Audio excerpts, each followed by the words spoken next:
Om Namo Bhagavate Vasudevaya.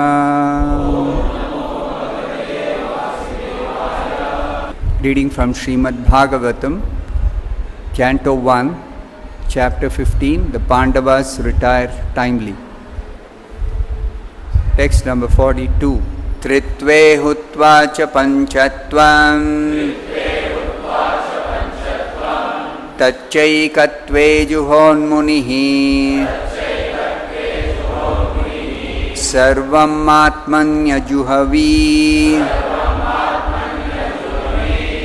Brahmanyatmanam avyaye.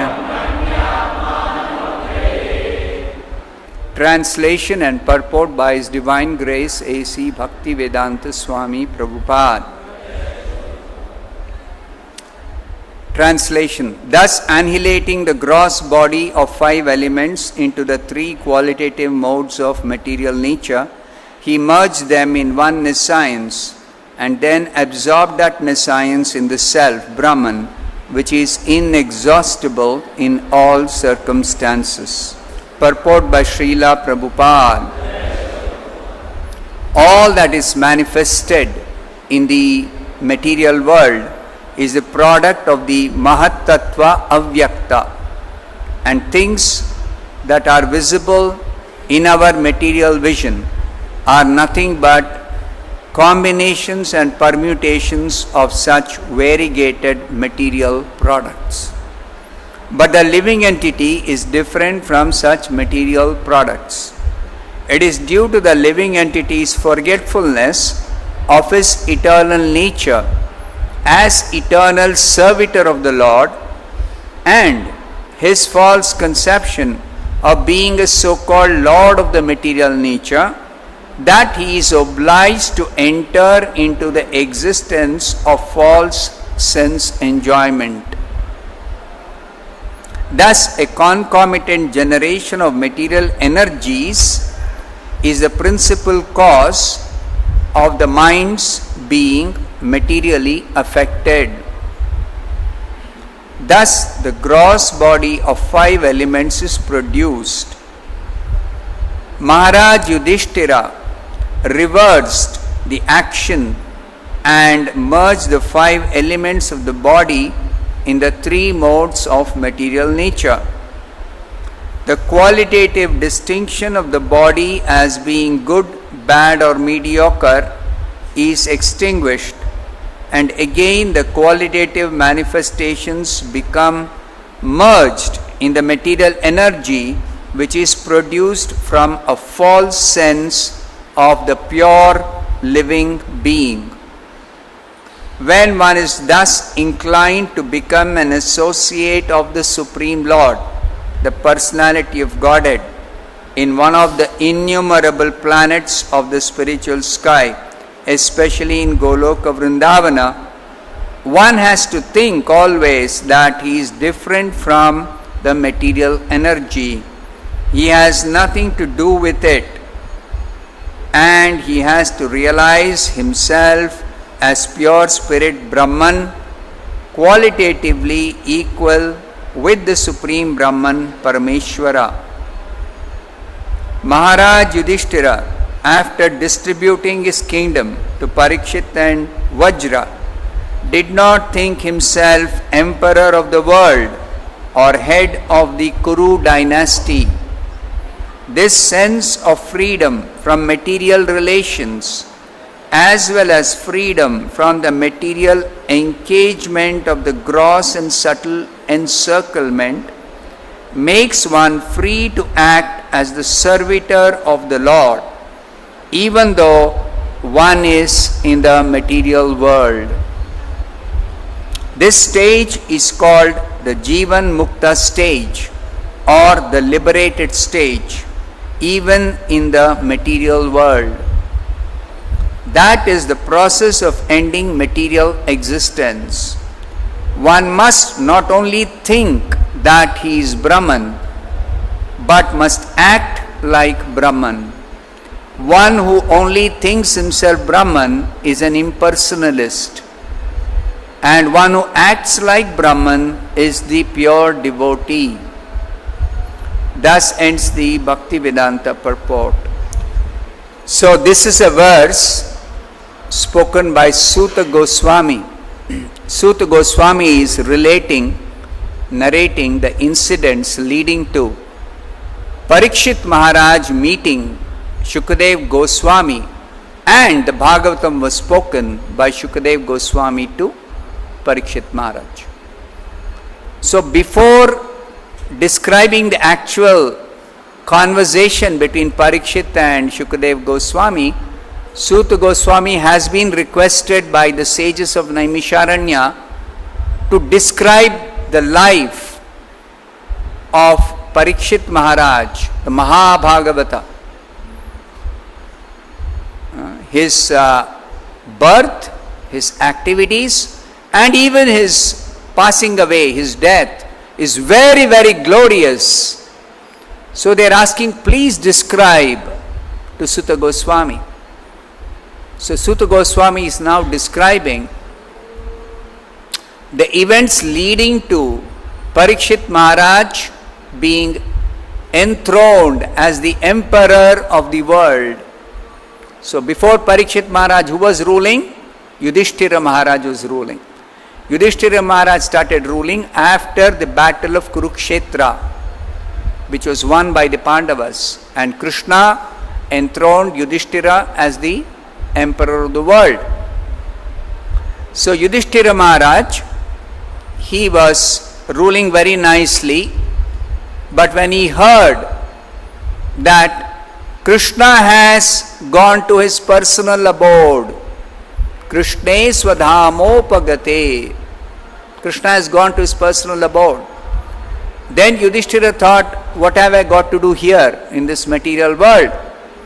So he prepared to retire, and also himself prepared to go back to Godhead. And in preparation for leaving, it is described in the previous verses, he enthroned his grandson Parikshit as the emperor of the world. Parikshit was trained before he was enthroned, he was trained. And he also posted the great grandson of Krishna by name Vajra as the king of Mathura. And then he prepared himself to quit the palace, to leave the palace and go away on Mahaprasthana. What is Mahaprasthana? A Kshatriya generally does not accept sannyas. The Varnashrama system is such that the Brahmanas are recommended to follow 4 ashramas, 4 stages of development of spiritual life: Brahmacharya, Grihastha, Vanaprastha, Sannyas. So Brahmacharya is student life, Grihastha is householder life, Vanaprastha is retired life, and Sannyas is renounced life. So for the Brahmanas, all the 4 ashramas are recommended. For the Kshatriyas, 3 ashramas are recommended. Only Brahmacharya, Grihastha and Vanaprastha. For the Vaishyas, 2 ashramas, Brahmacharya and Grihastha. And for the Shudra, only 1 ashrama, Grihastha ashrama only. So this is the system for spiritual development of all human beings. In the Vedic culture, in the Varnashrama Dharma system, everyone is meant to develop their spiritual culture, spiritual life. It's not just Brahmanas alone. Therefore, Varna Dharma, that describes what is the occupational duty for each category of human being. The whole society is divided into 4 categories: Brahmana, Kshatriya, Vaishya, Shudra, according to their acquired nature. And accordingly they have to work, they have to do some duty, they have to do some occupational duty, and they maintain themselves, their family, and they contribute to the society. That is mainly in the Grihastha Brahmana, Kshatriya, Vaishya, Shudra. But most important for a human being is not just the occupational duty, not just maintaining family, not just earning money, but to develop their spiritual life. And that is the importance of ashrama dharma. Ashrama means spiritual shelter. So in ashrama dharma there are spiritual duties. Just like in Varna Dharma, there is material duties. So nowadays, maybe people are doing some material duties, but they have almost completely neglected spiritual duties. They neglected spiritual duties. That's why the society has become very, very degraded. Spiritual duties are meant for one's own spiritual development, to ultimately get liberation from material existence. Now this liberation is not just for Brahmanas or for some saintly persons. No, it is for every human being, including the Shudras. It's for every human being. Therefore, there is ashrama dharma for every human being. Whether somebody is got the nature of a Brahmana, acquired nature, of a Kshatriya, Vaishya, Shudra.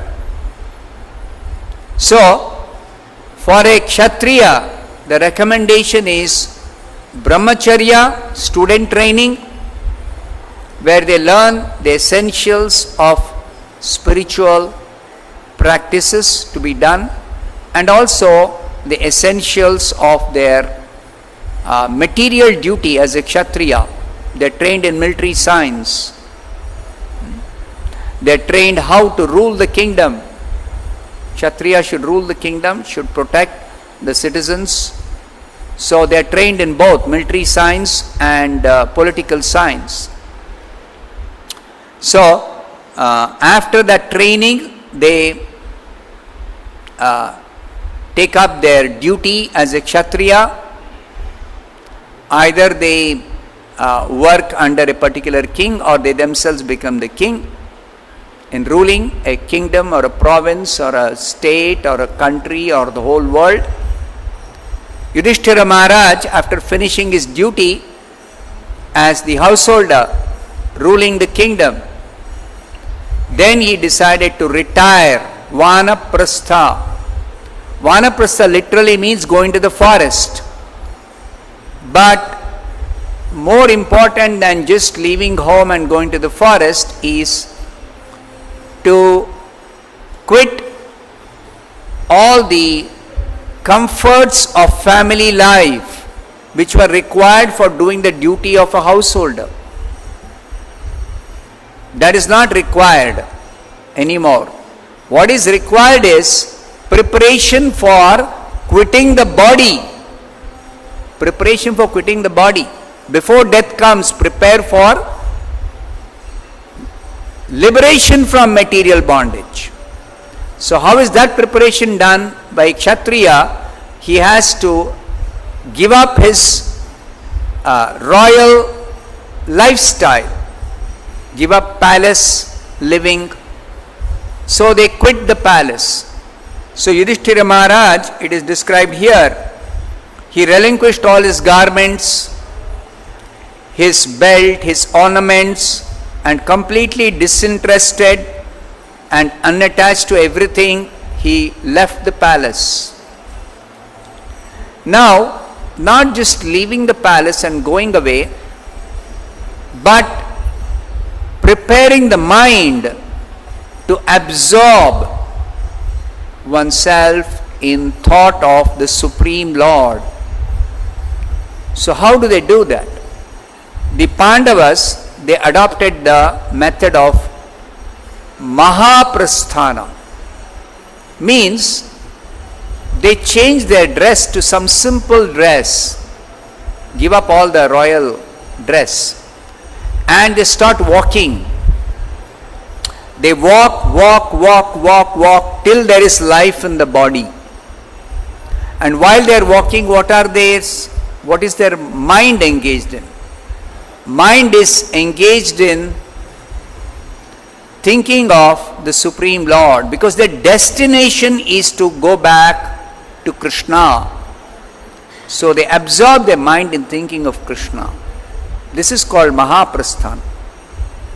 Now they keep walking. It will be described later on. He left the palace and went in the northern direction. That is because in Bharatvarsha, in the northern direction, when they start going, they're going towards the Himalayas. In the Himalayas, there are plenty of sacred places. In fact, the entire Himalayas is nothing but sacred places. And in those sacred places, the atmosphere is most conducive for practicing spiritual life in different ways. So their process, the Pandavas, Mahaprasthana, while walking, thinking of Krishna, and keep walking. In between, they may stop for drinking little water or for eating some fruits, roots, berries, whatever is available by nature. That way, keep on walking. So, in preparation for this journey of walking and absorbing the mind, most important thing is the mind, absorption of the mind, the engagement of the mind. The mind cannot be let free. The mind has to be engaged, otherwise the mind will only think of sense enjoyment. Material life means the mind is absorbed in sense gratification, sense enjoyment, material pleasures, always seeking material pleasures. So this is material life, and this is the life of bondage. The essence of material existence is misery. Though we think material life, actually there is some pleasure and there is some misery. That's what we think.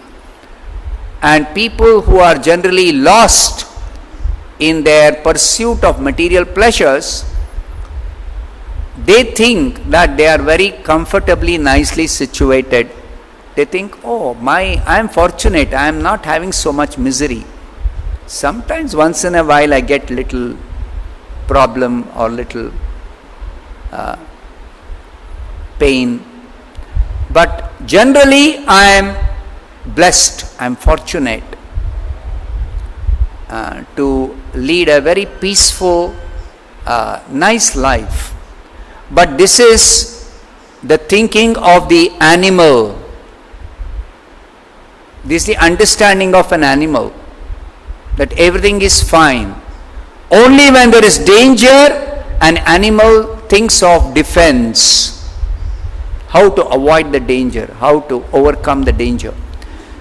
If a human being also thinks like that, that's the thinking of the most of the people in this modern world, who don't have spiritual knowledge, who don't have spiritual training, don't have spiritual education.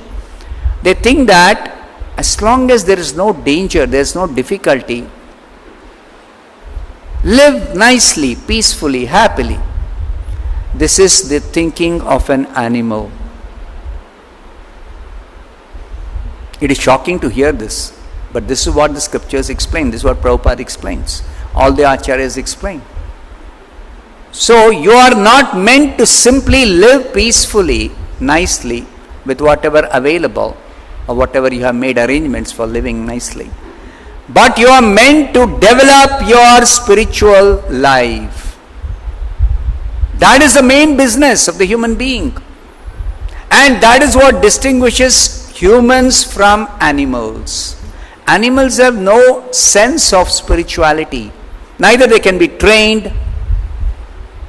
Human being may not have a sense of spirituality, but a human being can be trained in Krishna consciousness, in spirituality. So that's why human life is very, very, very special, because everyone can be trained, and that's what is called as ashrama dharma. Ashrama dharma. So whether one is a Brahmana or a Kshatriya or a Vaishya or a Shudra, everyone has got spiritual duties apart from material duties. So the spiritual duty is to be undertaken for training in spiritual life. Now in Kali Yuga, this ashrama dharma to execute the way it is described in the varnashrama system has become very difficult, is also not very easily possible, because the lifestyle has changed. So much of technology, so much of comforts even for the poor people. Just like now you go to villages, even in the remote villages, everyone has got a smartphone practically, right? So this technology has changed our lifestyle. So what does technology do? It has got many advantages for our living comfortably. It has made our daily routine very easy to perform. Our basic necessities have been simplified. But it has also engaged us in so many unnecessary activities. Anarthas have increased. So under the circumstances, the varnashrama dharma, particularly the ashrama dharma, is not easily performed according to the recommendation of the Shastra. For example, a householder is recommended to do yajna, pancha maha yajna. This is recommended for everyone. As I told you, grihastha is for all the four varnas. So every grihastha has to do this yajna as a householder, pancha maha yajna. But who is doing that pancha maha yajna now? They don't even know what is pancha maha yajna. They don't even know what is yajna. So therefore, for Kali Yuga, the Shastras say, Harer Nama, Harer Nama, Harer Namaiva Kevalam, Kalau Nastyaiva, Nastyaiva, Nastyaiva Gatiranyatha. In Kali Yuga, simply by chanting Hare Krishna as Japa Yajna and Sankirtan Yajna, you can perform your spiritual duty, ashrama dharma. Everyone. Now this is not only for grihasthas, this is even recommended for brahmachari, grihastha, vanaprastha, sannyasi. Everyone, all varnas, all ashramas.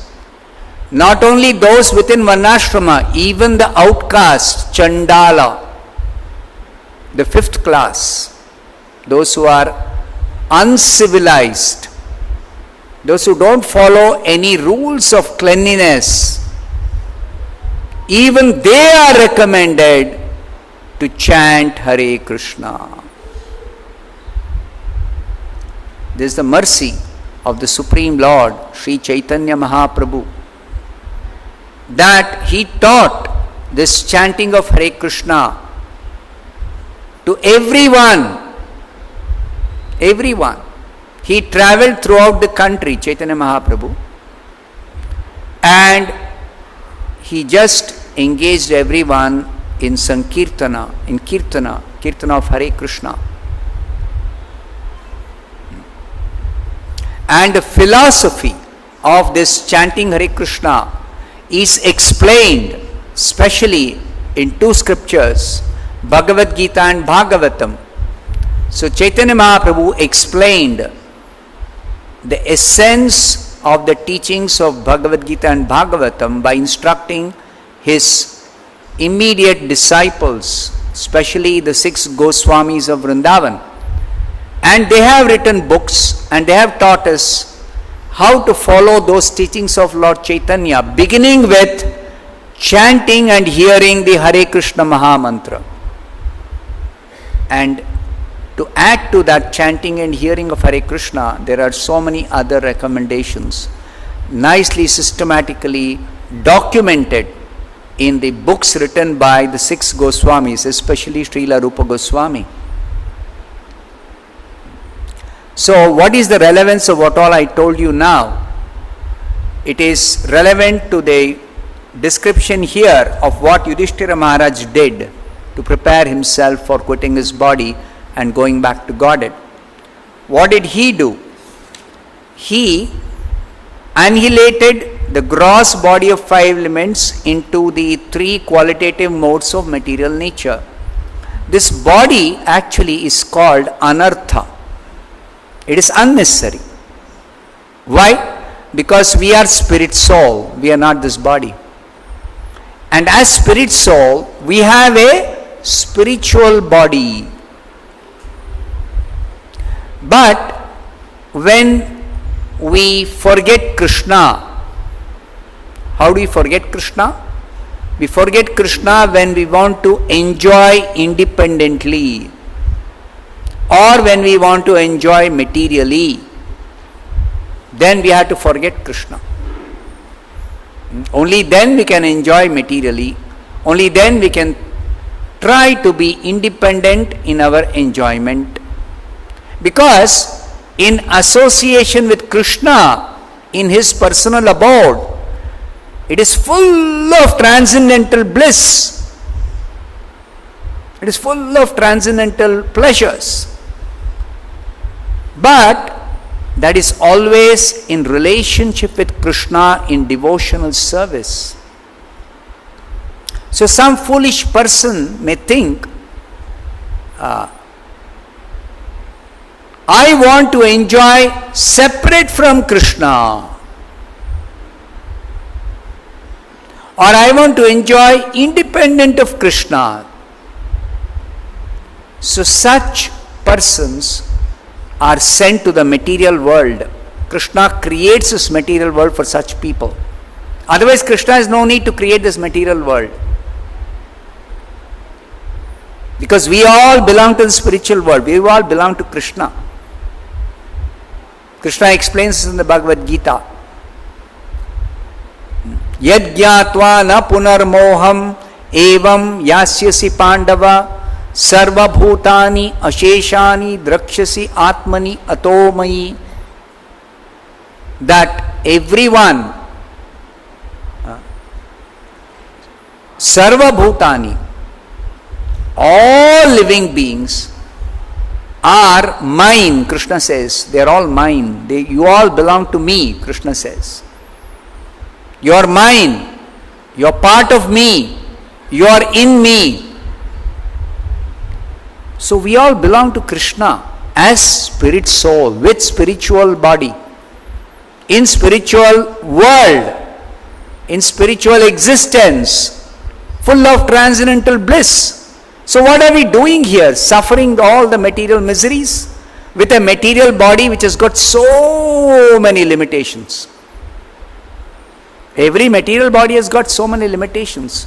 Even though we are not very much conscious of the limitations of the body, we somehow try to live with this material body, trying to squeeze out some material pleasure. But that is animal life, as I explained in the earlier part of my discourse. That is animal life. We have to understand that this material body is unnecessary, anartha. And in the human form of life, we can understand how this material body is anartha. If you study the Bhagavad Gita, you'll understand that.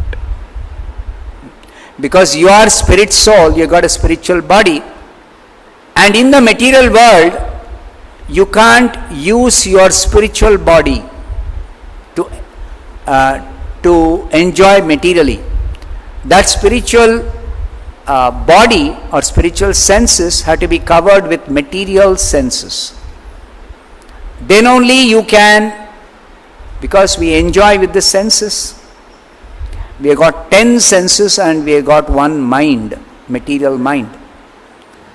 These 11 instruments for material enjoyment. Like with the eyes we see beautiful material forms. That is one conception of enjoyment. To see and enjoy beautiful material forms. And with the material ears we hear material sound. So we want to hear pleasing material sound, either music or some praise or some sweet words spoken by somebody whom we think is our beloved or our well-wisher. So like this, these 5 senses, material senses are necessary for material enjoyment. And then the 5 working senses, the hands. We want to use the hands for material work, for handling material things, for working on some material objects. Somebody wants to draw with the hand, somebody wants to do some chiseling with the hand, somebody wants to cook with the hands, somebody wants to write with the hands, right? So material hands are required for material engagement, material work. You cannot do spiritual hands, with the spiritual hands you cannot do any material activity. So why should we do material activity? Because we want to enjoy material pleasures. That's why material activity. So this whole misconception is in the mind, because of a material conception of life, of enjoyment, of ourself. This is called ahankara. This ahankara has to be cleared. So clearing ahankara, there are different processes. Yudhishthira Maharaj is adopting one process, which is a difficult process for us. Our process is Cheto Darpana Marjanam, cleansing the heart of all these misconceptions of the false ego by chanting and hearing Hare Krishna, by hearing Bhagavatam like you are doing now, by having darshan of Radha Krishna Chandra, deity, beautiful deity, by taking prasadam. All these are meant to clear the misconception that I am this body, or my enjoyment is material enjoyment. This misconception has to be cleared. So by practicing Krishna consciousness as taught by Chaitanya Mahaprabhu, the same thing will happen what happened to Yudhishthira Maharaj. After all, this body will be finished one day. But before the body, time for quitting the body comes, before death comes, we should be prepared to leave the body. For that we have to develop detachment from this body. If we are attached, we don't want to leave. Then we'll be forced to leave at the time of death. Then we'll be very much unhappy, we'll be in trauma. Then to pacify us, Krishna makes arrangement, you get another material body. Because this body becomes useless after some number of years. It is not going to last forever. Spiritual body is eternal body. Spiritual body, there is no deterioration, there is no old age, there is no disease. But foolish as we are, because we desired material enjoyment, we force Krishna, give me material body. We force Krishna. So Krishna reluctantly has given us this material body. But he has not just given material body and say, go to hell, you go and suffer. No. He is coming with us. In our heart he is seated as Paramatma. And he is guiding. Even that, how to enjoy materially, we do not know. Because each material body, the way of enjoyment is different. In a dog's body, one is to enjoy like a dog because it has got dog senses, dog mentality. So Krishna as Paramatma has to guide the senses through the mind through the intelligence. So Krishna gives intelligence as Paramatma. So that Krishna giving intelligence, we misuse. Krishna can give you intelligence how to go back to Godhead, how to go back to Him, His personal abode. But we don't want that. We want some material enjoyment. So for that Krishna guides how you to use your intelligence to direct the mind, which will direct the senses for material enjoyment. Like a dog, like a human being. Human beings are not one kind of human beings, one species, no. Dogs, they are one species. Cows, they are one species. All lower creatures, they are one type of enjoyment in that particular body. Human beings, they have millions of ways of enjoying, and each one has got his or her own way of enjoying. So for that Krishna particularly guides, oh, you want to enjoy in one particular way, then he has to give one type of intelligence to one type of person. Human being is very complex. You know that. Everybody doesn't want to enjoy the same way. So all this nonsense material enjoyment, we have to realize the essence is suffering. There is no real enjoyment in this world. If you study Bhagavad Gita or if you chant Hare Krishna nicely, you will realize that. Because material existence is pleasure and pain, sukha, dukkha. It's an existence of dvandva, duality. Always there is duality. Pleasure means there is pain. Pain means there is also some pleasure.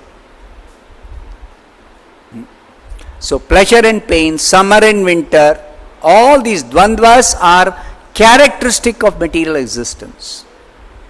So somebody will say, why Krishna creates pleasure and pain? He can just create pleasure, no? Why does he create summer and winter? Only spring is good. Vasanta Rutu is very nice. It's not too hot and not too cold. Why Krishna created summer also?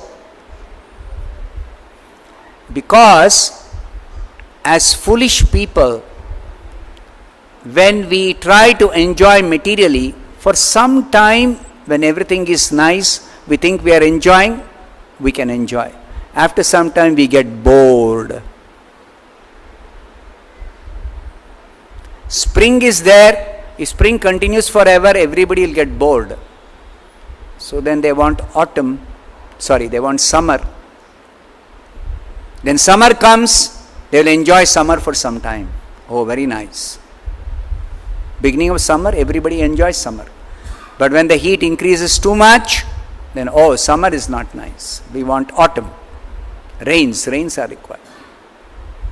Rains also, when rains, you get relief from that summer. See, this is what is material enjoyment all about. That you enjoy a particular thing and then you want a change. It's called bhoga and tyaga. Because why do we get bored? In the beginning we enjoy a little, but why do we get bored? Because as spirit soul, our real pleasure is spiritual pleasure. We really don't enjoy materially. We think we can enjoy. And we try. When we get some facility, when we get some opportunity, we try. And for some time, because we worked very hard or with great difficulty we have got, somehow we have obtained the facility. So we may think, oh, it's very nice. It's very nice. Also, we may think it is pleasurable because we get relief from the boredom or the misery or suffering. Just like somebody has got stomach pain. I don't wish anybody gets stomach pain, but let's say somehow, due to some reason, somebody gets stomach pain. Immediately they want relief from the stomach pain. So all their endeavor will be how to get rid of stomach pain. Should I drink water? Should I take some tablet? Should I fast? Should I go to a doctor? So their entire concentration obviously will be to get rid of the stomach pain. So when they work, do something and they get relief, such a feeling comes, oh, I'm so happy. What is this happiness? In the first place, you are not supposed to get that stomach pain at all. Your normal condition is healthy condition. So healthy condition, where is the question of I don't have stomach pain, so therefore I celebrate, I am very happy, I enjoy having no disease or no stomach pain? No. If you are normally not having, let us say, stomach pain, do you celebrate not having stomach pain? No, you don't do that. So this relief from stomach pain is not real happiness. But at the time when you get the relief, you think that is great pleasure. Every material pleasure is like that. It is only relief from some pain. And that pain also, it is not something which you want, but which is the nature of material existence. Dukkhalayam ashashvatam. Material world is filled with miseries. But because we are so excited about materially enjoying, that dukkha, if it is there, how to get rid of this dukkha? How to get rid of dukkha? Just like stomach pain, when it comes, how to get rid of it? Because it's the botheration. It is coming in the way of my so-called enjoyment.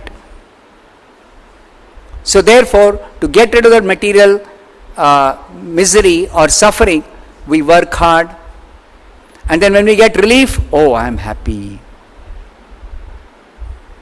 Just like somebody is working very hard in an office or a factory, they wait for the weekend or for vacation. Why? Because they really don't want to work. They are working thinking that I'll get some money and I can enjoy with my family or with my beloved people. So this whole scam called material existence is what is exposed in the Shastra. Human beings can understand this. Animals cannot understand. So human life is precious. Try to understand. Material life means there is no real happiness. It is simply relief from some pain. And that pain also, or misery or suffering, comes because of sense contact. This is explained in the Bhagavad Gita. Yehi samsparshaja bhoga dukkha yonaya evate. Whatever you think is pleasurable by sense contact is actually the source of pain, misery, suffering. It is simply suffering. This body, material body, is meant for suffering. It is not meant for pleasure, enjoyment. But because we have got into a cycle of trying to enjoy, and sense contact produces pain or misery, and then becoming busy with getting rid of that misery or suffering or pain, and then after you get some relief, you think you are happy or you are enjoying. And then again, in trying to enjoy, there has to be some sense contact with some sense object. And again that produces pain. And again you have to start working for getting rid of that pain or suffering or misery. So actually, like animals, if we are after material pleasure, like animals, even though we have human intelligence, to try to understand there is no real happiness in material life, we become busy with seeking material happiness, which is sense pleasure, sense contact, favorable sense contact, and then it produces pain, and then try to get rid of that pain, get rid of that suffering or misery, and then feel relief and think, I am very happy, I am successful, I am enjoying life. Till again the sense contact has to produce some pain. So an intelligent person,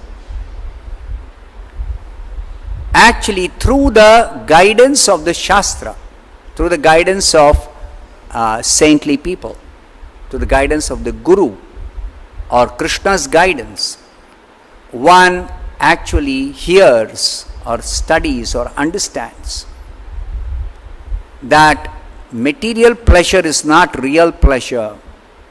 We are spirit soul, we are meant for spiritual happiness. Spiritual happiness is available through spiritual activities, through spiritual practice.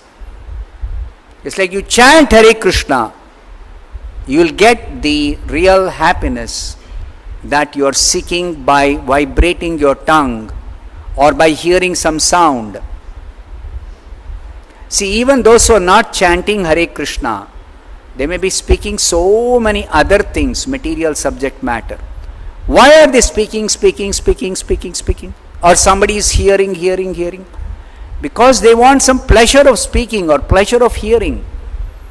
So Shastra says, if your subject matter of speaking or hearing is material, you'll only get misery, suffering, dukkha. So instead of speaking material subject matter, you speak about Krishna, or you chant Hare Krishna. You chant Hare Krishna. Vibrate your tongue to produce spiritual sound vibration. That will give you pleasure. And that will not produce any pain. It will not produce any pain. Hearing about Krishna, you will never become bored. It will not produce any fatigue. Parikshit Maharaj is sitting and hearing from Shukadeva Goswami 7 days and nights continuously. So in between, Shukadeva Goswami asked, you want to take a break? Parikshit Maharaj says, I don't require a break because the nectar that is coming out of your lips, Shukamukhad Amruta Drava Samyutam. It's very nectarian what Shukadeva Goswami is speaking, that sound vibration of glorification of Krishna, Krishna Katha, Kathamrita.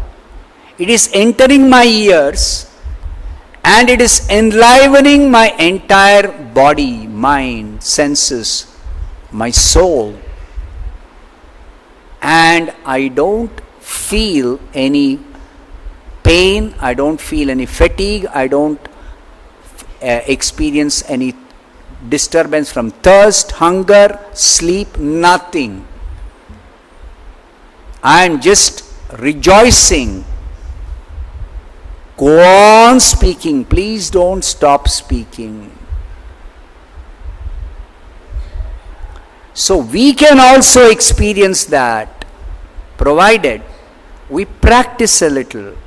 Parikshit had already practiced it before he met Shukadev Goswami. He knew the value of Krishna Katha because he had engaged in that hearing Krishna Katha as a Grihastha.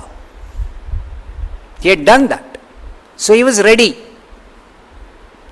We are not practiced, or we are not being taught, or we may not be